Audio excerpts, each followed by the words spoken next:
Hello, good morning, students. Today we will do our section B, writing. इसके अंदर हमने resource materials के through हमने लॉन्ग कंपोजिशंस किया था, letter writing and email writing. आज हम करेंगे शॉर्ट कंपोजिशन, जिसके अंदर है हमारा पहला नोटिस. और जैसे लेटर और ईमेल राइटिंग में आपकी वर्ड लिमिट थी 100 to 120. यहाँ पर 150 भी जा सकती है वो, लेकिन यहाँ पर आपका जितना छोटा होगा और बात जितनी क्लियर होगी उसके अंदर, उसके ऊपर डिपेंड होता है. तो यहाँ पे वर्ड लिमिट हमारी कितनी है? 50 to 60. आज हम उसमें सबसे पहला टॉपिक अपना करेंगे नोटिस का. अब नोटिस क्या है? आप लोगों ने सुना भी होगा, कई बार कहते हैं कि नोटिस बोर्ड पर नोटिस लगा हुआ है. नोटिस बोर्ड होते हैं स्कूल्स के अंदर, क्लासेस के अंदर. हमारे नोटिस बोर्ड पर ये लिखा था, हमारे नोटिस बोर्ड पर मैम ने ये लिखा, हमारे मॉनिटर ने ये लिखा. तो नोटिस होते हैं छोटे छोटे मैसेजेस देना. अब हर किसी को जाकर हम बोल नहीं सकते, तो हम क्या करते हैं, नोटिस बोर्ड बनाते हैं अपने उस एरिया के अंदर. इवन कई लोग अपने घर में भी इस चीज़ को बनाते हैं कि अगर मैं ना बता पाऊँ तो मैं वो नोटिस जो है अपने नोटिस बोर्ड पे लगा लूँगा अपने रूम में, सो दैट कि मैं जब वापस आऊँगा तो मुझे वो याद रहेगा, वो नोटिस रहेगा कि हाँ मुझे ये काम करना था.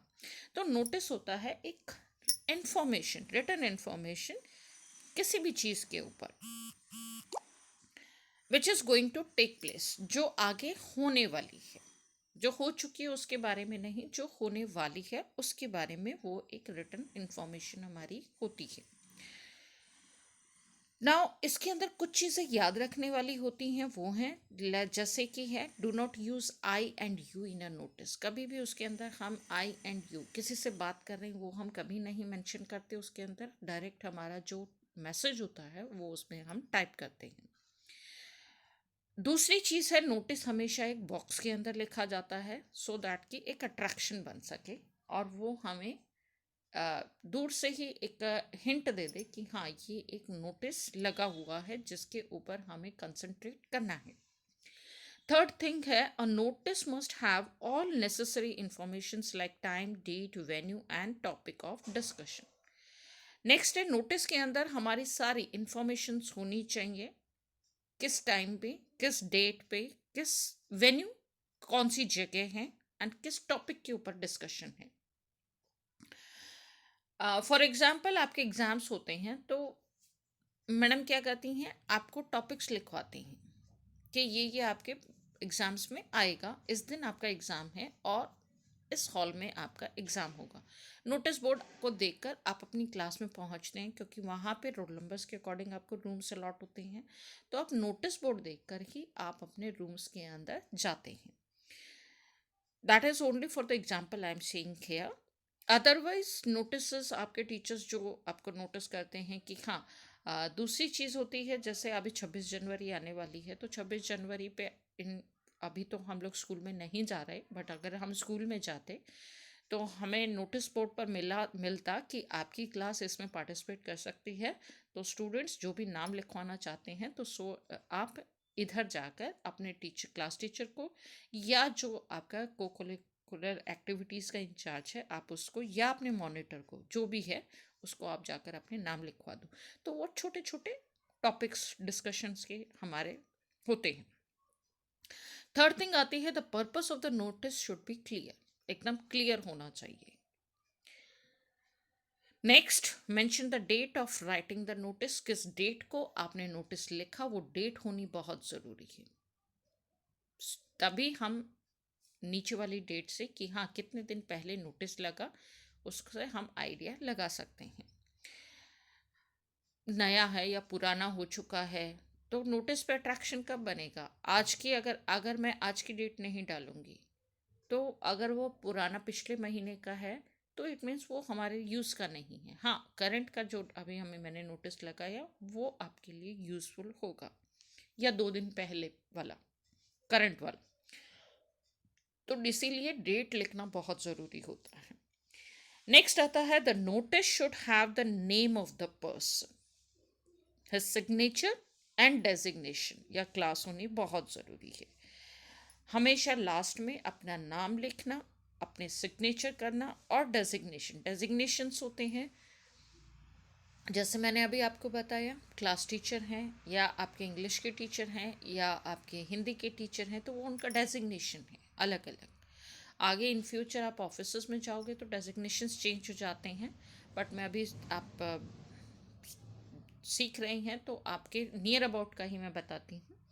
आपके प्राइमरी इंचार्ज हो गए, मिडल विंग इंचार्ज हो गए, सेकेंडरी इंचार्ज हो गए, और आपके प्रिंसिपल, आपके वाइस प्रिंसिपल, तो ये डेजिग्नेशंस होते हैं अलग अलग। तो किसने लिखा है अपने नाम के साथ वो लिखना बहुत ज़रूरी है।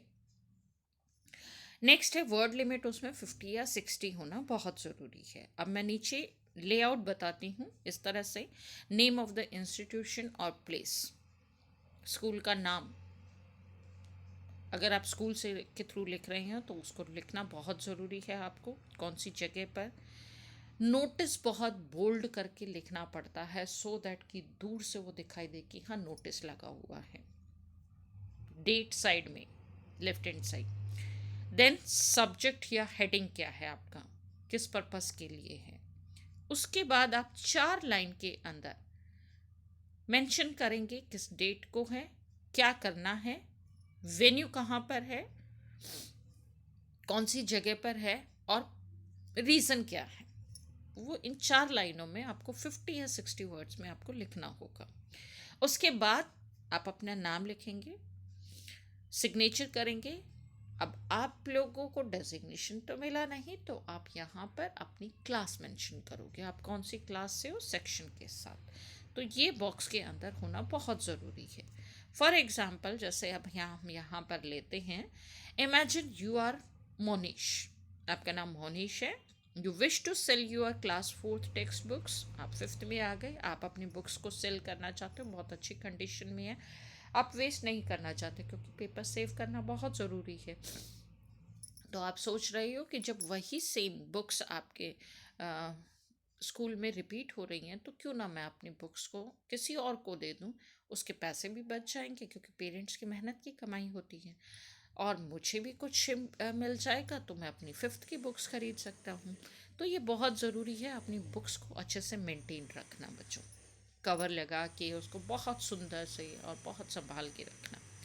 सो you wish to sell your class 4th text books at a discount of 50%। अब आपने तो उसको फुल रेट पे ख़रीदा, लेकिन आप उसको हाफ रेट में बेचना चाहते हैं, तो right a notice giving relevant. अब आप हर किसी से तो जाकर नहीं पूछोगे, तो आप उसके लिए एक नोटिस बनाओगे, उससे मिलता रिलेवेंट मतलब कि उसी पर्पस को से जुड़ा हुआ, details of the books you want to sell, जौन सी बुक्स आप सेल करना चाहते हो उनके आप नाम लिख दोगे। कई बुक्स आपकी अच्छी कंडीशन में नहीं है तो उनका नाम आप छोड़ दो, बाकी को आप लिख दो। तो यहाँ पे जैसे सालवन पब्लिक स्कूल, क्योंकि मोनीश जो है वो सालवन पब्लिक स्कूल में पढ़ता है हिसार में, तो उसने स्कूल का नाम लिखा, यहाँ पर उसने डेट डाली अपनी, क्योंकि मार्च में एग्ज़ाम्स होते हैं, 31 मार्च को रिज़ल्ट आता है, तो हम अप्रैल में अपनी बुक्स खरीदते हैं, तो इसीलिए अप्रैल के मंथ की है। फिर नोटिस बोल्ड लिखा उसने, स्कूल के नाम जितना ही। उसके बाद रीज़न क्या है, सेल सेल सेल, क्योंकि 50% डिस्काउंट पे आप बुक्स दे रहे हो इसीलिए। नीचे उसने लिखा I come a complete set of class 4th text book. अब आई एंड यू नहीं है इसमें, कंप्लीट सेट ऑफ बुक्स है, is offered for sale at 50% discount. These books are neatly covered and are in excellent conditions. 50% discount पे complete set है books का 4th class का, और ये बुक्स बहुत ही नीटली कवर्ड हैं और एक्सीलेंट कंडीशन में, यानी बहुत अच्छी कंडीशन में हैं। All those interested is buying may contact, जो भी इंटरेस्टेड है खरीदने के लिए वो कॉन्टेक्ट करे। Undersigned during the recess, undersigned मतलब जो नीचे नाम लिखा है उसको रेसेस के टाइम पर, ड्यूरिंग द रेसेस में कांटेक्ट करें जो भी इंटरेस्टेड है खरीदने के लिए। तो ये 3 लाइन में उसने अपना पूरा रीज़न बता दिया, पूरी बात लिख दी है। अब मोनिश और क्लास कौन सी है, 4th C।